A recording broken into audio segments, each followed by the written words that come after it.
Muy buenas tardes, hermanos míos. Nuevamente me encuentro aquí en este lugar que hemos dedicado y que se ha llamado La Roca. Hoy me han pedido que pueda compartir un devocional con ustedes, así que con mucho placer estoy aquí para compartir la palabra del Señor en el grupo. Quiero hacer una reflexión en 1 Corintios, capítulo 10, del versículo 9 al 12. Dice: ni tentemos al Señor, como también algunos de ellos le tentaron y perecieron por las serpientes. Ni murmuréis, como algunos de ellos murmuraron y perecieron por el destructor. Y estas cosas les acontecieron como ejemplo y están escritas para amonestarnos a nosotros, a quienes han alcanzado los fines de los siglos. Así que el que piensa estar firme, mire que no caiga. Si tuviéramos tiempo y nos dedicáramos a leer este capítulo de 1 Corintios 10, vamos a ver que hay muchas cosas que hace alusión en el Antiguo Testamento al pueblo de Israel.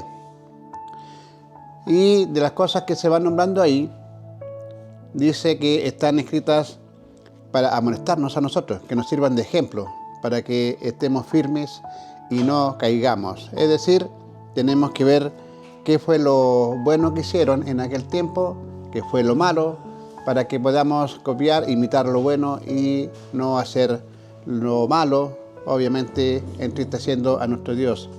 Sin embargo, Eclesiastés, capítulo 1, versículo 9, nos dice qué es lo que fue, lo mismo que será. ¿Qué es lo que ha sido hecho? Lo mismo que será. Y nada nuevo hay debajo del sol. Dios nos está advirtiendo, ¿cierto?, en su palabra, que hay muchas cosas que nosotros vamos a repetir, aunque sabemos que no debemos hacerlas, pero vamos a, seguramente en algún punto de nuestra vida, a cometer los mismos errores que cometieron en el Antiguo Testamento. Y para analizar uno de ellos, les quiero invitar a ir al primer libro de los Reyes, en el capítulo 13, y ahí vamos a ver la historia de un profeta que es enviado a Betel, esto es en Israel, a las 10 tribus del norte, cuando hacía poco se había dividido el reino. Voy a ir leyendo solamente algunos versículos, espero que ustedes en su casa puedan ir leyendo la historia completa. Versículo 2 dice: aquel clamó contra el altar por palabra de Jehová y dijo: altar, altar, así ha dicho Jehová, he aquí que a la casa de David nacerá un hijo llamado Josías, el cual sacrificará sobre ti a los sacerdotes de los lugares altos que queman sobre ti incienso, y sobre ti quemarán huesos de hombres. Si continuamos la lectura en el versículo 4, dice: cuando el rey Jeroboam oyó la palabra del varón de Dios, que había clamado contra el altar de Betel, extendiendo su mano desde el altar, dijo: prendedle. Mas la mano que había extendido contra él se le secó y no la pudo enderezar. Y vemos aquí que hay un profeta que es enviado al pueblo de Israel, porque ellos, la división se había producido hacía poco, y Jeroboam estaba instalando un culto de idolatría. Se había fabricado sus propios dioses, había nombrado sus propios sacerdotes, y Dios, viendo el rumbo que estaban tomando las cosas, envía a este profeta para darle una advertencia al pueblo para que evitara la idolatría. El rey Jeroboam, cuando escucha esta profecía, que se cumpliría 300 años más adelante en el futuro, se enoja con este hombre y ordena arrestarlo. Prendedle, dice, ¿ya? Y la mano con que está apuntando a este hombre dice que se le secó. Es decir, le quedó tiesa y no la pudo enderezar. Y ahí saltamos al versículo 6, que dice: entonces, respondiendo el rey, dijo al varón de Dios: te pido que ruegues ante la presencia de Jehová, tu Dios, y ores por mí, para que mi mano sea restaurada. Y el varón de Dios oró a Jehová, y la mano del rey se le restauró, y quedó como era antes. Este versículo es interesante porque nos muestra algo que ocurría en aquel tiempo y que sigue ocurriendo en nuestros días. ¿Y cómo lo podemos ver? Hay muchas personas que no son cristianas, pero que tienen noción del Evangelio, y cuando enfrentan algún problema, ya sea económico, de salud o cualquier otro tipo, ¿ya? Y muchas veces lo primero que hacen es acudir a personas que son cristianas para que oren a Dios, para que a ellos les vaya bien. Eso lo hemos visto en nuestro culto los días de oración, y muchas veces se pide por personas que no son cristianas porque han solicitado que oremos por ellos. Entonces la pregunta ¿es bueno o es malo orar por este tipo de personas? Y la verdad es que el Señor Jesús dijo que debíamos orar incluso por nuestros enemigos. ¿Ya? Así que vemos cómo este profeta escucha la voz del rey y ora a Dios, y Dios lo sana en forma inmediata. Con nosotros no siempre es en forma inmediata, pero nos deja una enseñanza, ¿cierto?, que podemos y debemos orar cuando piden oración, cuando enfrentan algún problema, ya sea nuestros vecinos, familiares o cualquier persona que no sea necesariamente creyente. Si pide nuestra oración, no tenemos por qué negarnos a orar por ellos, ¿ya? Así que sigamos el ejemplo de este profeta. Él oró por este rey que quería arrestarlo y sin embargo ora, Dios lo sana, ¿ya? Esperemos que nuestra oración así también sea siempre respondida. Muchas veces lo ha sido y agradecemos a Dios por ello. Versículo 7, continúa la historia, y el rey le dice al varón de Dios: ven conmigo a casa y comerás y yo te daré un presente. Es decir, quería mostrarle gratitud a este profeta. Sin embargo, el varón de Dios en el versículo 8 le dice al rey: aunque me dieras la mitad de tu casa, no iría contigo, ni comería pan, ni bebería agua en este lugar, porque así me está ordenado por palabra de Jehová, diciendo: no comas pan, ni bebas agua, ni regreses por el camino que fueres. Así que no es que este hombre se haya negado por su cuenta, sino que había recibido instrucciones específicas de parte de Dios de lo que no debía hacer mientras estuviera en ese lugar. Así que es interesante cómo este profeta conocía la voluntad de Dios. Nosotros también es nuestra obligación conocer la voluntad de Dios, pero vamos a ver qué sucede en la historia, cómo sigue. Este profeta termina yéndose, ¿ya? Hay otro hombre que también había sido profeta, ya estaba retirado, había dejado sus funciones, escucha toda esta historia, se interesa, y en el versículo 14 dice que este hombre va tras el varón de Dios, le halla sentado debajo de una encina y le dijo: ¿eres tú el varón de Dios que vino de Judá? Él dijo: yo soy. Entonces le dijo: ven conmigo a casa y come pan. Y este profeta le da la misma respuesta que le había dado al rey Jeroboam en el versículo 16. Mas él respondió: no podré volver contigo, ni iré contigo, ni tampoco comeré pan, ni beberé agua contigo en este lugar. Porque por palabra de Dios me ha sido dicho: no comas pan, ni bebas agua allí, ni regreses por el camino por donde fueres. Así que vemos que en la historia este viejo profeta insiste en que le acompañe a su casa, a hacerlo volver, y en el versículo 18, ¿ya?, este hombre viejo le dice, mintiéndole: yo también soy profeta como tú, y un ángel me ha hablado por palabra de Jehová, diciendo: tráele contigo a tu casa, para que coma pan y beba agua. Entonces volvió con él, y comió pan en su casa y bebió agua. Así que, si pensamos en el recorrido que había hecho este hombre, ir de Judá a Betel, que significa casa de Dios, nombre puesto por Jacob, ¿ya? Lo normal es que tuviera cansancio, sed, hambre. Eso era lo lógico que podía sentir. Pero él tenía instrucciones específicas de parte de Dios que no podía beber, no podía comer ni quedarse en ese lugar, ni siquiera regresar por el mismo camino. Estaba prohibido hacerlo. Así que viene este profeta y vuelve ¿ya? Dice el versículo 19, entonces volvió con él y comió pan en su casa y bebió agua. Es decir, hizo lo que no tenía que hacer, lo que estaba prohibido. Y la historia continúa, ¿ya? Y Dios usa a la misma persona que lo engañó para hacerle volver, ¿ya? Y encontramos sus palabras en el versículo 20, que dice, y aconteció que estando ellos en la mesa, vino palabra de Jehová al profeta que le había hecho volver. Y clamó al varón de Dios que había venido de Judá, diciendo, así dijo Jehová, por cuanto has sido rebelde al mandato de Jehová, y no guardaste el mandamiento que Jehová tu Dios te había prescrito, sino que volviste, y comiste pan, y bebiste agua en el lugar donde Jehová te había dicho que no comieses pan ni bebieses agua, no entrará tu cuerpo en el sepulcro de tus padres. No se nos menciona la reacción de este profeta al escuchar el castigo que iba a recibir, ¿ya? Pero era muy importante en esos tiempos que cuando alguien fallecía, ¿cierto?, era enterrado cerca de la familia anterior, ¿ya? Es decir, de quienes habían fallecido antes. Y principalmente en el sepulcro se dice de sus padres, ¿ya? Así que no se menciona la reacción, pero sí sabemos que él después retoma su camino, ¿ya? Versículo 24 dice, y yéndose, le topó un león en el camino y le mató.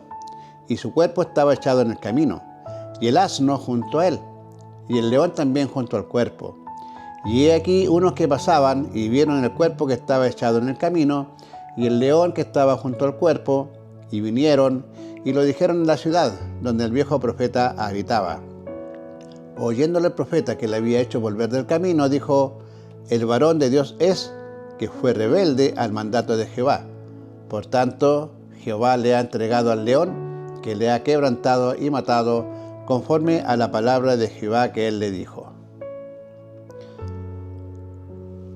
Versículo 28 voy a leer, dice, y él fue y halló el cuerpo tendido en el camino, y el asno y el león que estaban junto al cuerpo. El león no había comido el cuerpo ni dañado el asno. Esta historia presenta muchas cosas interesantes y que podemos comparar con lo que vivimos nosotros actualmente. Ya lo mencioné, Betel significa casa de Dios.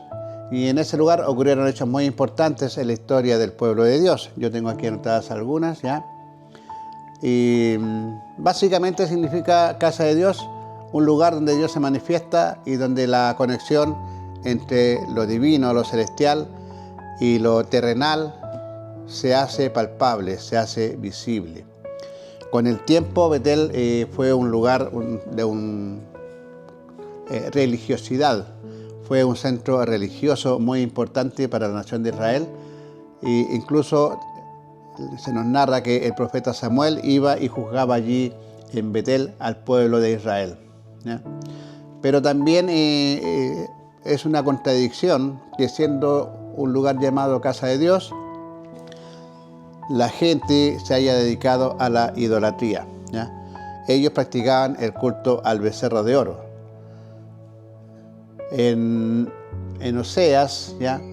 Oseas 11:1, si mal no recuerdo, ya Dios no la llama Betel, casa de Dios, sino que la llama Betabén. Y Betabén significa lugar de iniquidad, lugar de maldad. Es decir, ya la presencia de Dios no se encontraba plenamente ahí, ¿ya? La gente, por su idolatría, había hecho que Dios se apartara de ellos. Este hombre, otra persona lo engañó mintiéndole, ¿ya? Y dentro de lo que le dijo es que un ángel de Jehová le había dado un mensaje para él. Y la Biblia nos advierte cuando haya personas que digan que un ángel nos trae un mensaje. No debemos escuchar a esas personas, ¿ya? ¿Por qué? Porque no han sido enviados por Dios. Hebreos nos dice claramente que Dios, habiendo hablado muchas veces y de muchas maneras, hoy nos habla por el Hijo. ¿Y de qué manera lo hace? Cuando tomamos nuestra Biblia, la abrimos y le dedicamos tiempo a estudiar su palabra. Ahí es cuando empezamos a recibir mensajes reales de Dios. Tenemos personas hoy en día que siguen otras corrientes justamente por hacer caso de supuestos mensajes angelicales. Y ahí tenemos, por ejemplo, a los mormones, tenemos también a los testigos de Jehová y muchos otros que cuando quieren justificar sus enseñanzas también dicen que Dios les habló en sueños, que se les presentó, en fin. Obvian lo que está escrito en la Biblia para hacer su propia religión. Y hablando de la comida que este profeta no debía comer, hay una que sí debemos hacer y la encontramos en Juan, capítulo 4, el versículo 34. Jesús les dice: mi comida es que haga la voluntad del que me envió y que acabe su obra. Sin duda que el alimento es importante, ¿cierto?, para nuestra vida física, pero hay algo que es mucho más importante y es la bebida espiritual. ¿Por qué? Porque esa comida y esa bebida nos lleva a gozar o nos llevará a gozar, ¿cierto?, definitivamente de una vida eterna, no una vida pasajera como lo que tenemos acá. En Juan 6:27 dice: trabajad, no por la comida que perece, sino por la comida que a vida eterna permanece, la cual el Hijo del Hombre os dará, porque a éste señaló Dios el Padre. Y en el versículo 55 dice nuevamente Jesús: mi carne es verdadera comida y mi sangre es verdadera bebida. Esto significa que debemos alimentarnos espiritualmente de los mandamientos que Él nos dejó y que los tenemos registrados aquí en la palabra del Señor, y es allí donde tenemos que acudir nosotros para conocer su voluntad, y son sus mandamientos que debemos obedecer. Hoy día, volviendo a nuestro enfoque a lo que ocurrió en aquel tiempo, así como estoy siendo grabado, tenemos en nuestros celulares la facilidad, ¿cierto?, de captar ya sea fotos o videos de cualquier cosa que ocurra. Hoy hemos visto cómo personas que pensaban que podían hacer cosas sin pagar las consecuencias, pero aparece un video por allí y demuestra qué es lo que realmente esa persona estaba haciendo. Ahora, en el tiempo en que ocurre esta historia, no habían cámaras fotográficas, no habían cámaras de video, pero sí podemos apreciar cómo es el poder de Dios y cómo es la maravilla que Él hace cuando quiere entregarnos un mensaje. No existían fotografías a colores ni cámaras de video. Sin embargo, Dios hace que la misma naturaleza sirva de video o de fotografía en 3D. ¿Y por qué decimos esto? Porque siempre ha sido lo normal que cuando en este caso el león ataca es porque tiene hambre. Y lo que él busca es comer, alimentarse. Entonces, la lucha, ¿cierto?, y persigue animales cuando él necesita este alimento. Y aquí vemos cómo Dios nos dice que este león atacó al hombre y lo mató porque Dios había dicho que él debía morir. Sin embargo, ocurren cosas que escapan a lo normal y que podemos decir que realmente es un milagro. Cuando un león ataca, cualquier animal que esté siendo perseguido, ¿cierto?, por este león, su defensa es correr, arrancar, huir. Sin embargo, esta historia nos narra que el león atacó al hombre, pero no atacó al burro. Y lo que mucha gente no quiere creer o aceptar es que el burro no haya huido, sino que ambos se quedaron ahí recostados al lado del cuerpo de este profeta. Y no fueron 5 minutos ni 10 minutos, fue mucho tiempo, porque primero ocurre este suceso, el león mató al hombre y quedan ahí quietos el león con el burro. Pasan personas por ese lugar, observan esto y les causa cuidado, ¿cierto?, porque era algo contra la naturaleza, contra lo natural. Llegan a la ciudad y ahí comentan lo que ellos vieron, y este viejo profeta fue uno de los que fue a observar, y cuando llegó vio exactamente eso, ¿ya? Es decir, no era normal que el león no se comiera al hombre o atacara al burro. no era normal que el burro se quedara allí al lado del león. Y sin embargo, eso es lo que nos narra la palabra del Señor. Este burro no tuvo miedo del león. Y aquí tenemos que nosotros fijarnos, ¿cierto?, en las advertencias que el Señor nos deja. Por ejemplo, en Santiago, capítulo 1, el versículo 22, dice que nosotros, versículo 21 y 22, no debemos ser solamente oidores de la palabra del Señor, sino que debemos ser hacedores de ella. Este profeta escuchó la palabra del Señor, sabía, la repitió varias veces, pero terminó haciendo aquello que dijo que no debía hacer. Espero, hermanos míos, que esto no sea lo que nos ocurra a nosotros. Si Dios nos da una palabra, si nos da un mensaje de cosas que debemos evitar, como por ejemplo, no améis al mundo, realmente seamos capaces, ¿cierto?, de hacer esa voluntad de Dios. Ya la conocemos. Y no esperemos sufrir las consecuencias como las sufrió este profeta por no hacer aquello que había recibido de Dios.